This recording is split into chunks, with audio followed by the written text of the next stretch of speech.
കണ്ണൂരിൽ CPM പ്രവർത്തകന്റെ മരണത്തെ തുടർന്ന് കൊമ്പുകോർത്ത് മുസ്ലിം ലീഗും CPM-ഉം 13 വർഷങ്ങൾക്ക് മുൻപ് മുസ്ലിം ലീഗ് പ്രവർത്തകരുടെ അക്രമത്തിനിരയായ വളേരി മോഹനന്റെ മരണത്തിന്റെ പേരിലാണ് CPM-ഉം മുസ്ലിം ലീഗും പരസ്പരം ഏറ്റുമുട്ടുന്നത്. മരണകാരണം മുസ്ലിം ലീഗ് അക്രമം ആണെന്ന് CPM-ഉം അതല്ല കടന്നൽ കുത്തേറ്റതാണ് മരണകാരണമെന്ന് മുസ്ലിം ലീഗും പറയുന്നു. ഇക്കഴിഞ്ഞ ദിവസമാണ് CPM പ്രവർത്തകനായ അരിയിൽ സ്വദേശി വളേരി മോഹനൻ മരണപ്പെട്ടത്. 2012 മുസ്ലിം ലീഗ് അക്രമത്തിൽ പരിക്കേറ്റ് ചികിത്സയിലായിരുന്നു മോഹനൻ ഇത്രയും കാലം. മുസ്ലിം ലീഗ് പ്രവർത്തകൻ അരിയിൽ ഷുക്കൂറിനെ CPM-കാർ വിചാരണ ചെയ്ത് കൊലപ്പെടുത്തിയതിന് പിന്നാലെ ഉണ്ടായ സംഘർഷത്തിലാണ് CPM-കാരനായ വളേരി മോഹനന് അന്ന് പരിക്കേറ്റത്. മോഹനൻ മരണപ്പെട്ടതിന് പിന്നാലെ ലീഗ് അക്രമത്തിന്റെ ഇരയാണ് അദ്ദേഹം എന്ന് പറഞ്ഞ് CPM നേതൃത്വം രംഗത്തെത്തി. എന്നാൽ പ്രതിരോധം തീർക്കാനെത്തിയ മുസ്ലിം ലീഗ് നേതാവ് പറഞ്ഞത് മോഹനൻ കടന്നൽ കുത്തേറ്റ് ചികിത്സയിലായിരുന്നു എന്നാണ്.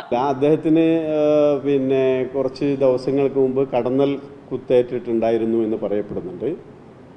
അതേ തുടർന്ന് അദ്ദേഹം പരിയാരം മെഡിക്കൽ കോളേജ് ആശുപത്രിയിൽ ചികിത്സയിലായിരുന്നു എന്ന് അറിയുന്നുണ്ട്. അത് കഴിഞ്ഞ് അദ്ദേഹത്തെ AKG ആശുപത്രിയിലേക്ക് മാറ്റപ്പെട്ടിട്ടുണ്ട് എന്ന് കേൾക്കുന്നുണ്ട്. ഇതൊക്കെ ഞങ്ങൾ കേട്ടുകൊണ്ടിരിക്കുന്ന വസ്തുക്കളാണ്. അപ്പോൾ സ്വാഭാവികമായിട്ടും ഞങ്ങളൊക്കെ അത് പരിശോധിക്കുമല്ലോ. ഇതിനെതിരെ വിമർശനമുയർത്തി CPM ജില്ലാ സെക്രട്ടറി തന്നെ രംഗത്തെത്തി. കടന്നൽ കുത്തിയിട്ടാണോ മോഹനന്റെ തലയോട്ടി പിളർന്നതെന്ന് ലീഗ് പറയണമെന്നായിരുന്നു അദ്ദേഹം ആവശ്യപ്പെട്ടത്. അതിൽ 4 പരിക്ക് തലക്കായിരുന്നു. തലയോട്ടി കുത്തി പിളർന്ന് 4 സ്ഥലത്ത് ഭീകരമായ പരിക്ക്. എന്താ മോഹൻ്റെ തലയോട് പിളർന്നത്? കടന്നൽ കുത്തിയില്ല. മോഹനൻ്റെ തലയോട്ടി കടന്നലാണോ അടിച്ചു പൊട്ടിച്ചത്?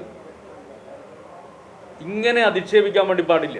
മരിച്ച പ്രവർത്തകന്റേത് രക്തസാക്ഷിത്വമാണെന്ന് CPM-ഉം അതിന് ഉത്തരവാദികൾ തങ്ങളല്ലെന്ന് ലീഗും പറഞ്ഞ് ഇരുവിഭാഗവും തമ്മിലുള്ള രാഷ്ട്രീയ പോര് മുറുകുകയാണ്. ജനം, കണ്ണൂർ.